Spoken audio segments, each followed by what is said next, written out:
District Redistricting Committee.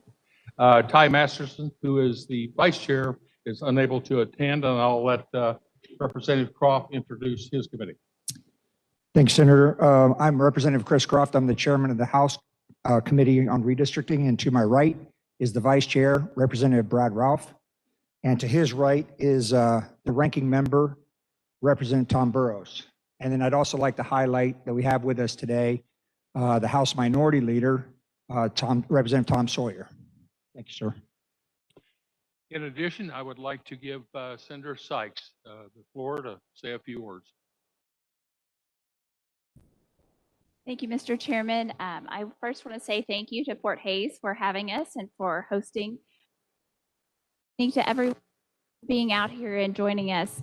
This is a very important process that we're a part of, and I hope this is only the beginning of the conversation that you're having with us.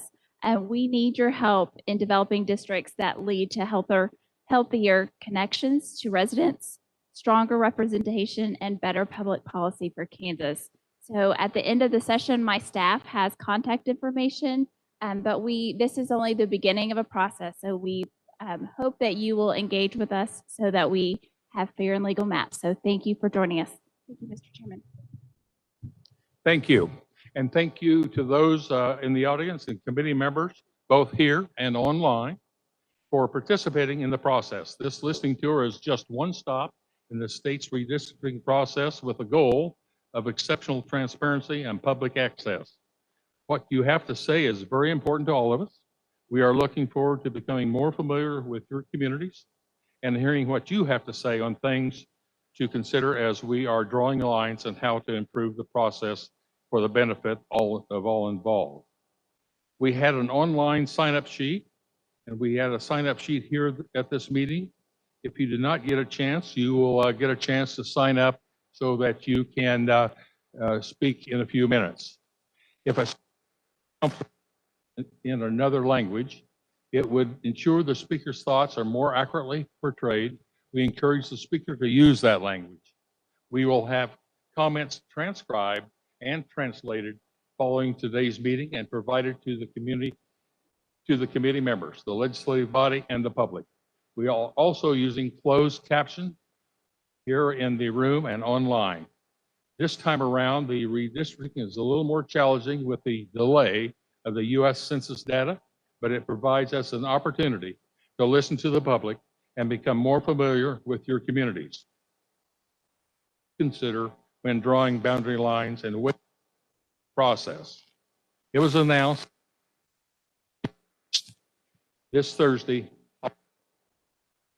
complete data set being released on or about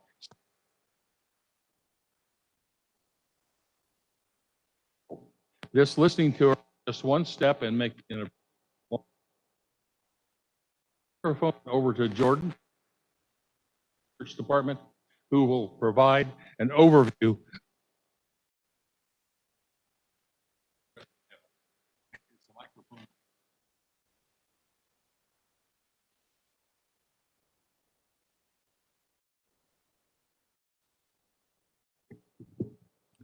Thank you, Mr. Chair. My name is Jordan Milholland with the Kansas Legislative Research Department.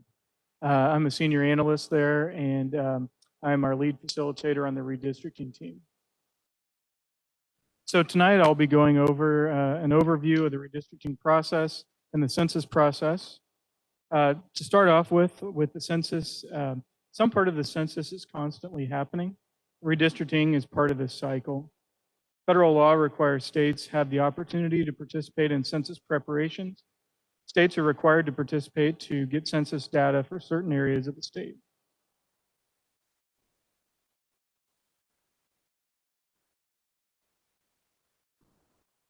As part of the federal census redistricting data program, it provides states the opportunity to specify small geographic areas and to receive population totals for the purpose of redistricting.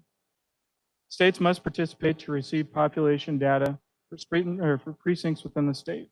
It requires states to participate through the nonpartisan entity, and in Kansas, it's through our department, the Kansas Legislative Research Department. We've been working with the census during this 10-year cycle, and we'd worked with them in previous cycles as well. This program is broken into 5 phases, and the program begins in the year ending in 5 and concludes in the year ending in 5. So as I noted, with this current cycle, we've been working with the census since 2015. Next, I'll share a listing of the phases of the program. Phase 1 is the block boundary suggestion project. Phase 2 is the voting district project.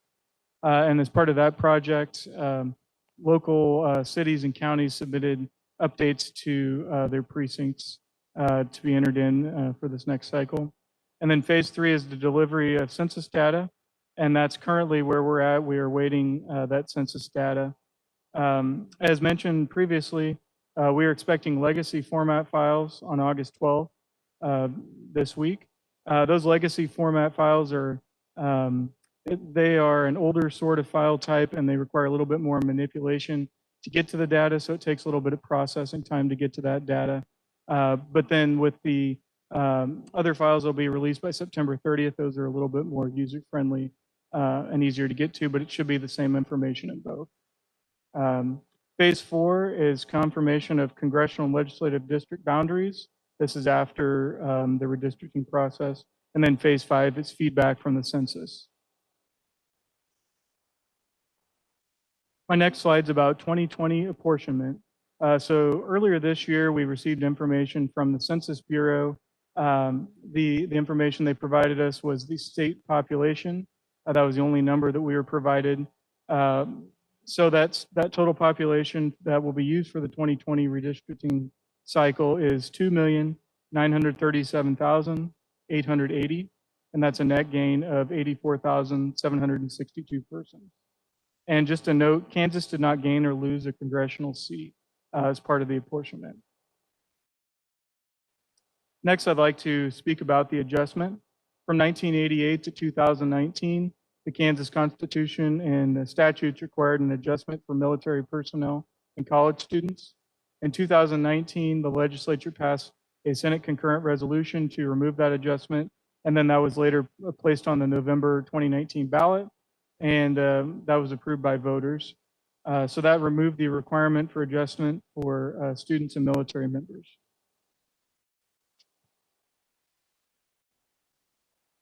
Next, I'd like to highlight the upcoming process for the 2022 session. So I wanted to let you all know that this is a legislative process to begin with. The legislature proposes, votes on, and approves maps, and that's congressional, Kansas House, Kansas Senate, and Kansas Board of Education districts. And that takes the form of a bill. So any of these maps that are drawn that become legislation, those will go through the committee process. They'll have hearings. Folks will be able to come in and testify on those bills, and they could be subject to amendment as well. After that legislative process, it's sent to the governor, who either signs, vetoes, or allows the bill to become law without signature. And then the Kansas Supreme Court also has a role in the process. They must review and approve the state maps. And next, I'd like to provide a little bit more detail on the process after it's passed by the legislature. So redistricting bills are published in the Kansas Register immediately upon passage. The Attorney General then must petition the Supreme Court to determine validity, and the court has 30 days from the filing of that petition to enter judgment. If the maps are valid, the process is complete till the next cycle. If the court says that the maps are invalid, then they must be redrawn by the legislature. And then there's several steps after that that must occur if that's the case. And this process repeats until the court determines the maps is or are valid.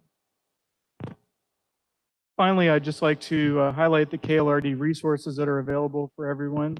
On our website currently, we have reports for the 2012 plan, so you can kind of see examples of the different types of reports that are available.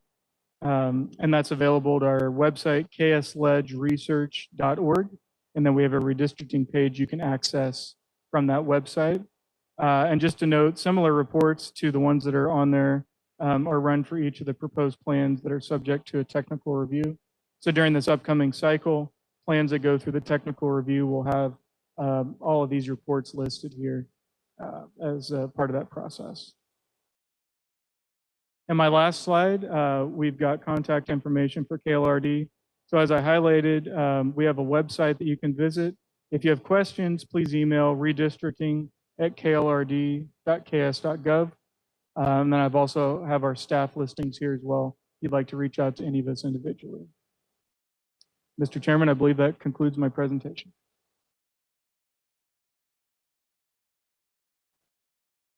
You hear me? Mic on.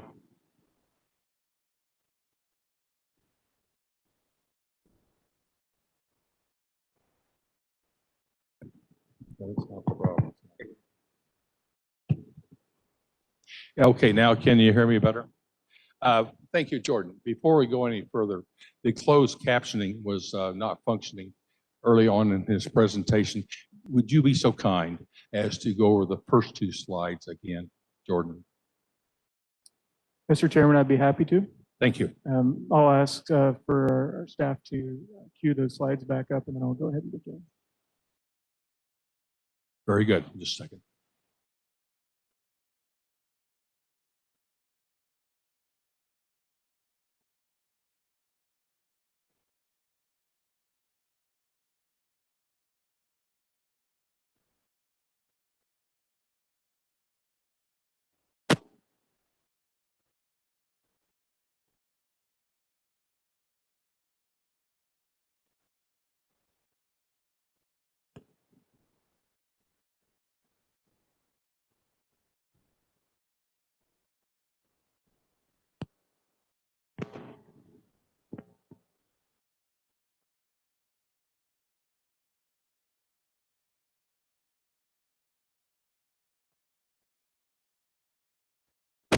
Thank you, Jordan. Go ahead.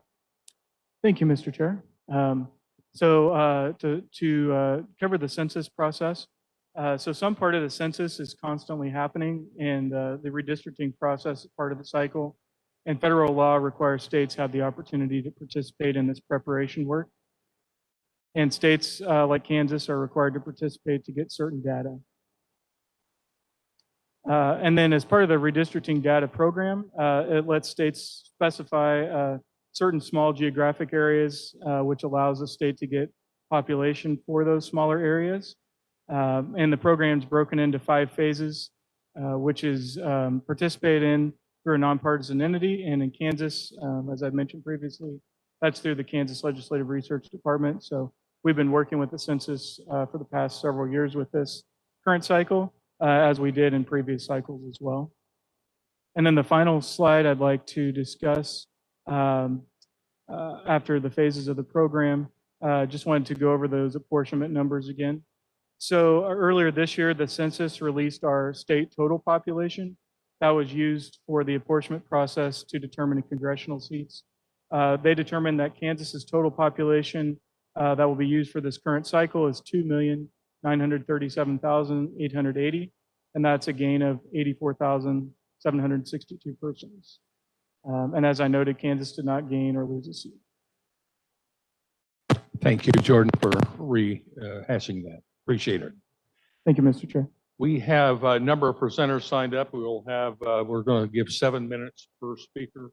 Some of you have previously signed up and sent in more lengthy public comment as of yesterday. Those documents are in the inboxes for each of the committee members and are posted online in the legislative webpage for the redistricting committees. If anyone wants to provide public comment later, please send comments to redistricting@klrd.ks.gov. There is no cutoff date for the public to send in their comments. The legislative website does provide instructions for providing your comments, and we ask that you follow those instructions. We have now dispensed of the administrative and introductory interviews. And at this time, I will make a point that we're not going to allow legislators to speak because they will have ample opportunity in committees as we go forth over the next legislative session.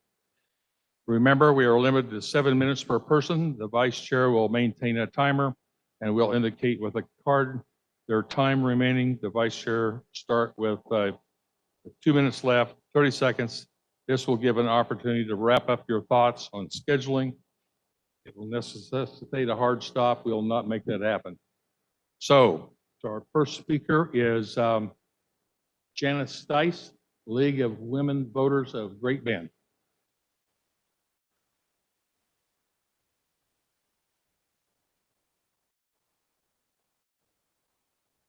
Welcome to the hearing.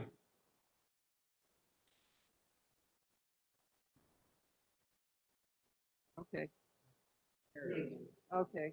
My name is Janice Stice, and I'm here today as a member of the League of Women Voters of Great Bend.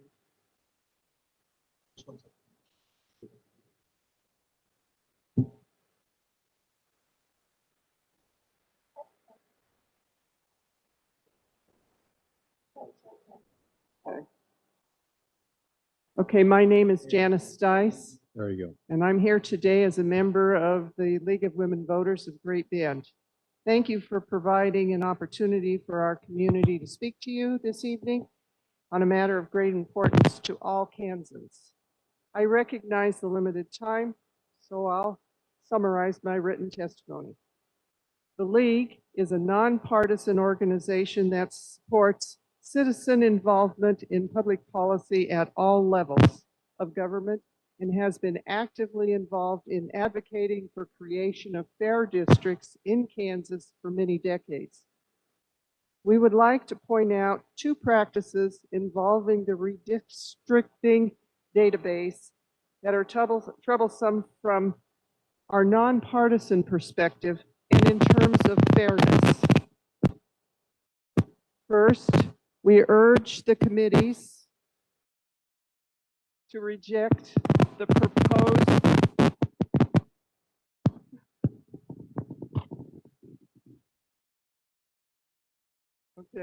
Check. First, we urge the committees to reject the proposed redistricting.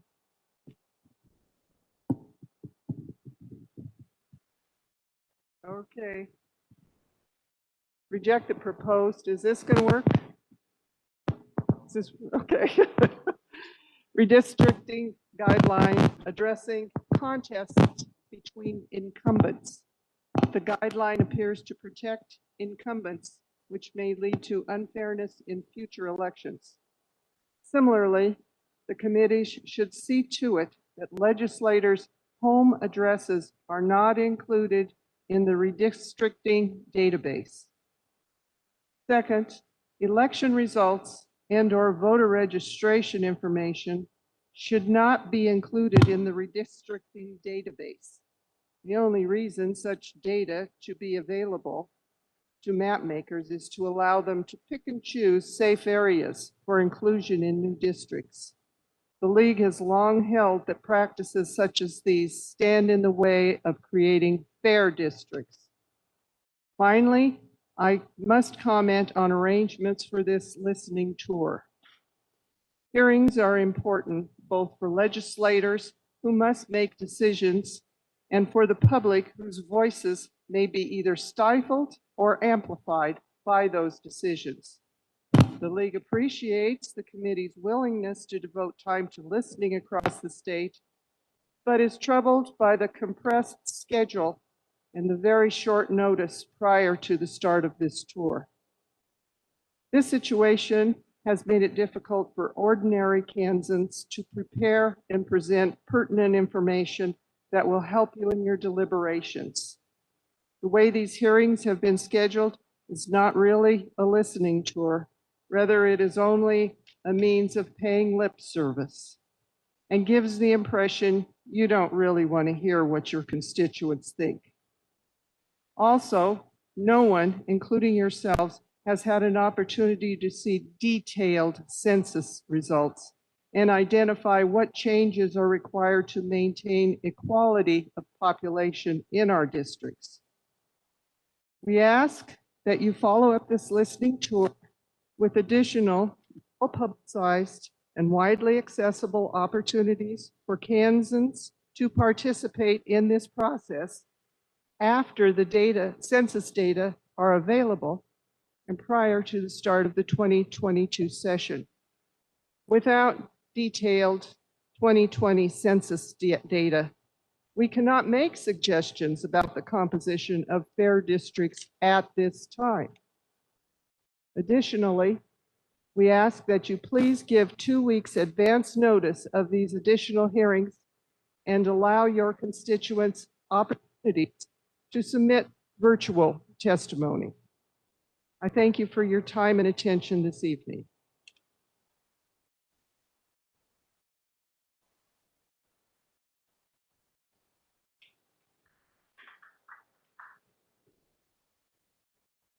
Welcome. Thank you. Welcome to Hayes. My name is Larry Dreiling. I have lived in Hayes on and off for 45 years. I was a news reporter here in Hayes for much of that time, but I worked for a magazine in which I covered national and global politics and their ties to Kansas agriculture, keeping my rural roots. Despite what we old timers were all taught in Schoolhouse Rock about how bills become law, it doesn't take a genius now to understand what this committee's true mission is about. Creating a reapportionment and redistricting law, the ability of the minority party to be heard in our state legislature, and dividing a current congressional district to make the state a single party state. Okay, I've said it. Republicans win, you get the spoils. Good for you and you and you and a few other folks. But is it good, in the words of a Washington, D.C. based voice announcer, is it good for Kansas? Is it good if there's no place for debate?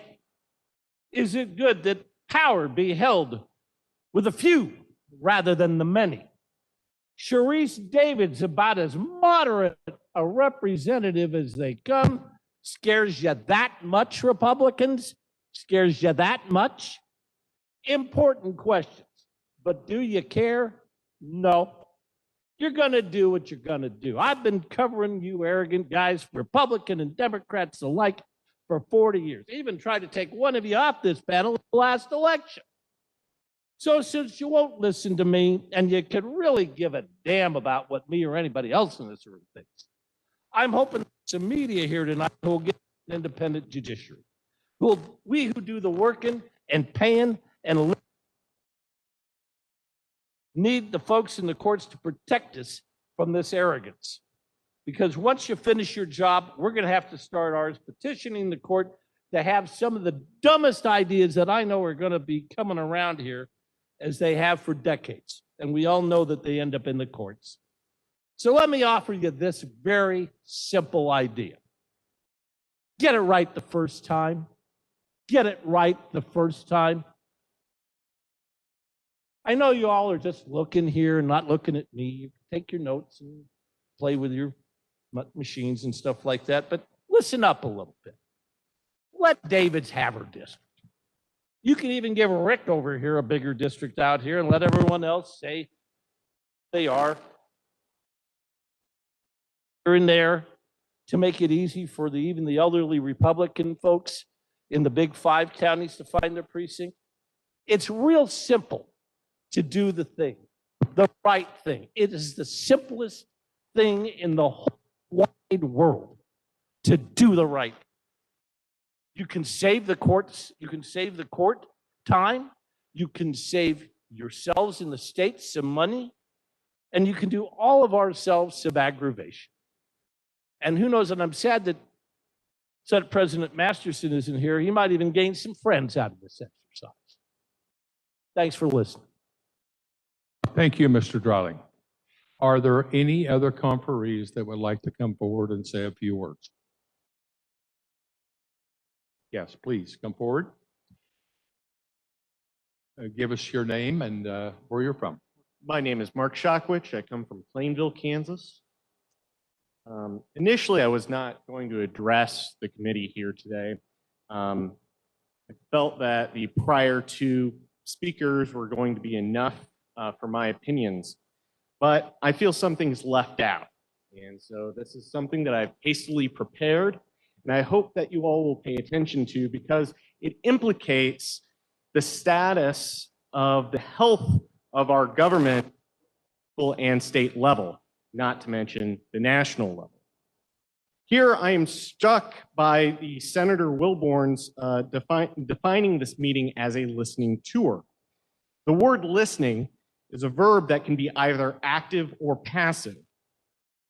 As in actively hearing speech and internalizing the logic and emotional content that that speech presents or represents, or allowing speech to passively go through one ear and out the other.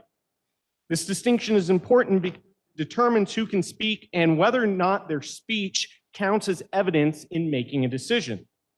As elected representatives, you should all be actively listening if you're to operate in good faith as part of your positions.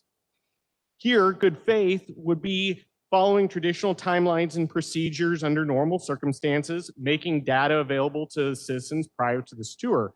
Now, understandably, either due to COVID or because of the mess that was this last census at federal level, and I think that's fair levels. And anyway, I think we can say, all right, let's set this data aside for just a moment in this listening tour because we don't have it. If that's true, then without data, what's the purpose of this listening tour and what input, what evidence do you want to acquire here? Without data, we have no common knowledge from which to figure which constituents would be impacted by the redistricting process and how. And without that, then what are you as representatives listening for? Question is what evidence do you want from us? Given the time frame in which this listening tour was organized, the way in it was distributed, it seems like at least one could make the argument that those who could attend would be limited. Now, even if that's not the case, and sure there are arguments that could not be the case, that might not be the case, it seems to suggest that this listening tour has no common basis from which all citizens could gather to debate because we don't have the foundational knowledge for the process to create the new districts, in which case no debate can be had. So that calls into question whether or not this listening tour is active or passive. I would argue that the fact that we have no common available data that this listening tour is in fact passive.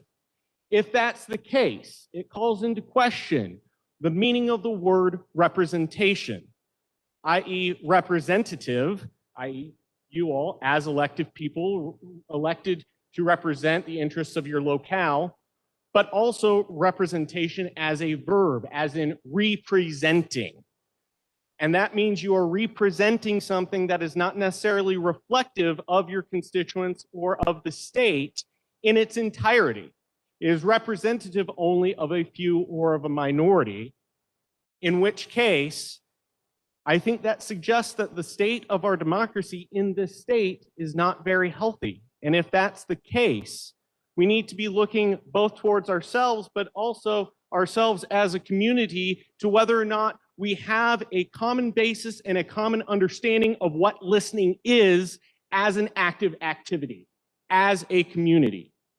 In which case, we should be thinking about this process and we should be rethinking about what counts as evidence and who can present that evidence and how it should be listened to. And if we don't have the ability to listen in the first place, we're not very healthy as a state community. Thank you. Thank you, Mr. Shadwick. Are there any other? We have one more. Please step forward. Please state your name, please, and where you're from. My name is Rob Fillion. I just want to say, unlike the other speakers, that I wish to thank you all for taking the time out of your lives for coming and doing this listening tour. I think you guys are doing a great service to your constituents across the entire state. So I want to say thank you. Thank you, Mr. Fillion. Are there any other conferees? Seeing none, I want to make note of two written testimony only. Robert Geis, a private citizen, has submitted written testimony. John Bird, a private citizen, has also submitted written testimony.